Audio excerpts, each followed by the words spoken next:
Like, I'm sorry, I'm taking this because or else when I go back to edit this thing, it's so hard to edit because I don't know where's up. Question number 4: the biblical flat Earth and cosmic tree. Oh, this is gonna be good because a lot of Spanish-speaking people are picking up on this flat Earth craziness, and I don't know if you've seen, Ben, those things where you have there's the sun and there's a lot of all the planets and everybody is round except for the Earth. Yeah. Yeah. Young Yeah. Earth creationists teach, and remember these are Matthias questions, so Matthias, I don't think he likes young Earth creationists. And remember, Matthias, he's an astronomer, um, Oh, really? but he has a degree in astronomy. So I did not know that. yeah, well, yes, he's an astronomer. So by he that's his title. Well, that's his not title, but that he's an astronomer. Young Earth creationists teach that the Old Testament teach of a spherical Earth. You have talked about the cosmology of Old Testament authors regarding a flat Earth with a solid dome as a sky, and this reminds me of The Simpsons, did you ever see the dome? You know the dome, that television show for a while, the dome. I have not. Yeah, I didn't see it. All I know about the Simpson movie. Could you expand on that and also about the lesser known cosmic tree motif, the cosmic tree? And this cosmic tree reminds me of Thor. So I want to see. I want to see what you have to talk about this. Yeah, it's very similar, like Yeah. mythologically. Mm. But so when I haven't published this yet, but I've written a book on Genesis, and at the end of it, in an appendix, just for fun, I went through an anthropological survey all over the world of what do traditional societies, ancient people believe about the physical cosmos, the construction of the world. And I found that with the exception of the Greeks and with the Chinese in the 200s AD, everybody believed that the Earth was flat. That's the natural way for people to conceive of the cosmos. And this is interesting because, particularly in the ancient Near East, so we know what the Egyptians believed, we know what the Babylonians believed, we know what other cultures surrounding Israel believed, and we have passages in the Bible where the exact same language is used, and it seems pretty clear that the ancient Israelites believed in a flat Earth. Obviously, I don't believe in a flat Earth. So you'll find a lot of videos on YouTube and that sort of thing where we'll be arguing for a flat Earth from the biblical text, because the biblical text actually is a flat Earth text. But the primary text, the one where I guess the discussion begins, where the debate begins, is Genesis chapter 1, verses 6 through 7. And God said, "Let there be a firmament." The Hebrew word here is rakia. It refers to like a hammered piece of metal, usually. God said, "Let there be a firmament in the midst of the waters, and let it separate water from water." And God made the firmament and separated between the waters which were below the firmament and the waters which are above the firmament.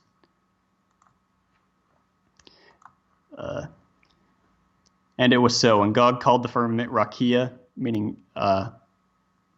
he called it Rakia, or Shemayim, heavens. And it was evening and morning, a second day.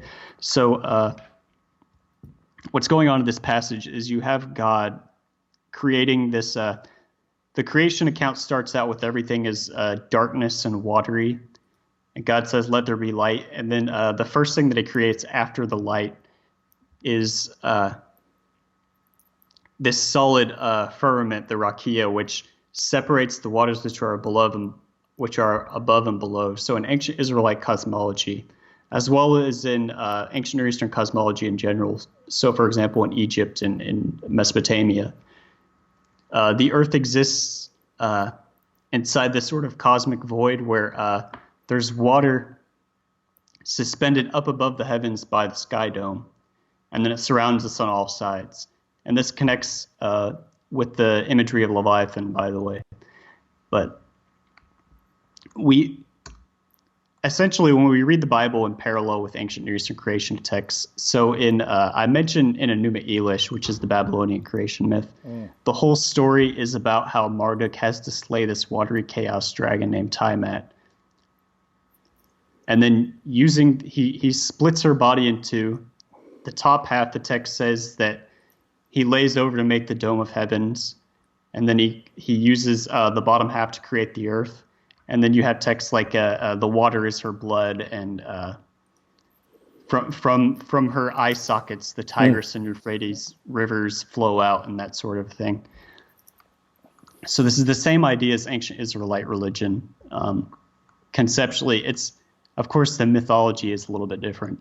But we also have Akkadian texts. One is called Kar 307, which says pretty point blank that the sky is, it likens the sky to a type of Persian sky blue jasper stone. Mm. So again, you have this idea that the sky, it's a solid firmament.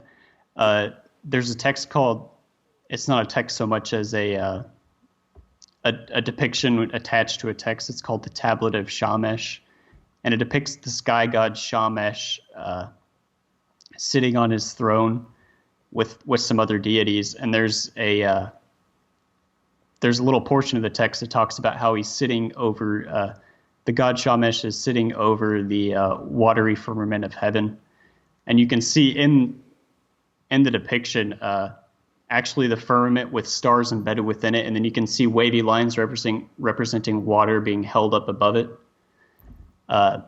Beyond that, we also have Egyptian papyri, Egyptian tomb art, where it's quite clear, like, for example, you'll have the sun being depicted as it's ferried across the sky within a solar ship.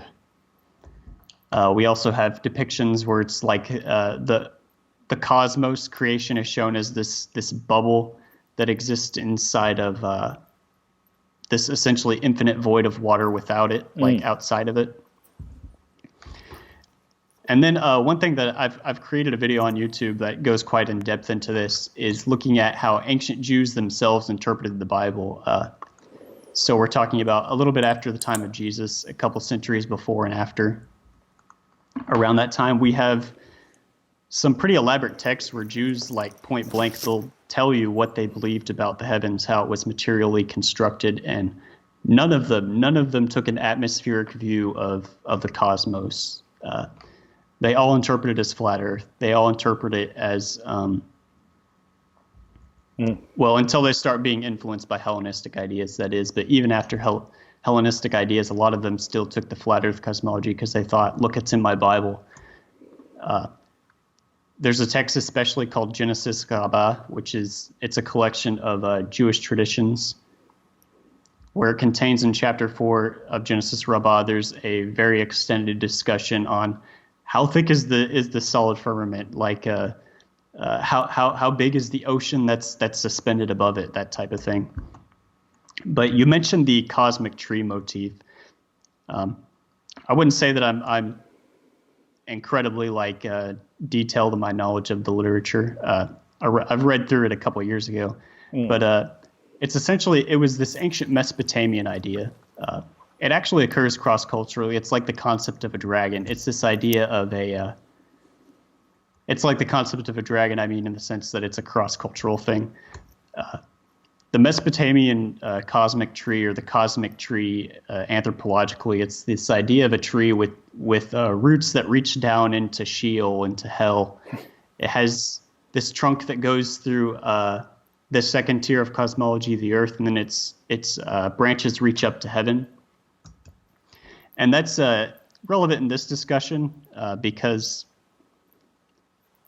in Babylonia you have this thing. It's called the Meshu tree, and after the biblical authors, the ones that find themselves living after the Babylonian exile, they're familiar with this mythology, with this idea, and they'll reference it every now and then.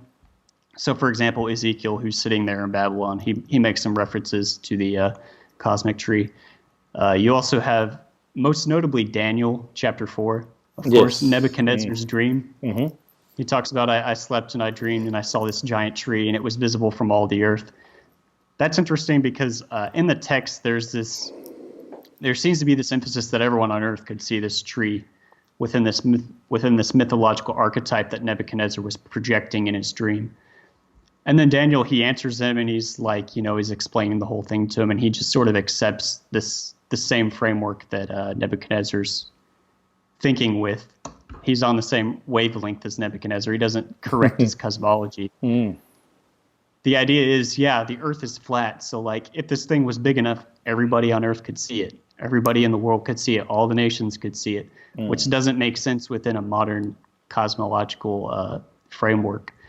And I've read a fair bit about ancient Babylonian cosmology and astrology.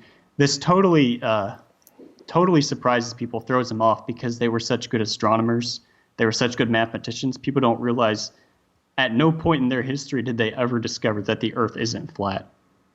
And actually, I had a class it was a crash course really in Old Babylonian with a scholar named Cécile Michel, she's a French Assyriologist. She's actually, in 2014, she was the president of the International Association of Egyptologists. And I just asked her point blank, like, hey, is it true that the Babylonians thought that the earth was flat, like even with all their science and technology and how smart they were? And she's like, yep, they never figured it out. So obviously the ancient Israelites, at every level of analysis, which I've only given you one biblical text, but there's Michael Heiser. If you go online and look up Michael Heiser and cosmology, he'll give you the whole walkthrough of all the biblical texts that discuss the flat earth cosmology in the Bible. Obviously, the ancient Israelites were less scientifically sophisticated than the Babylonians. And all throughout their history, they believed in a flat earth as well, just as the Babylonians.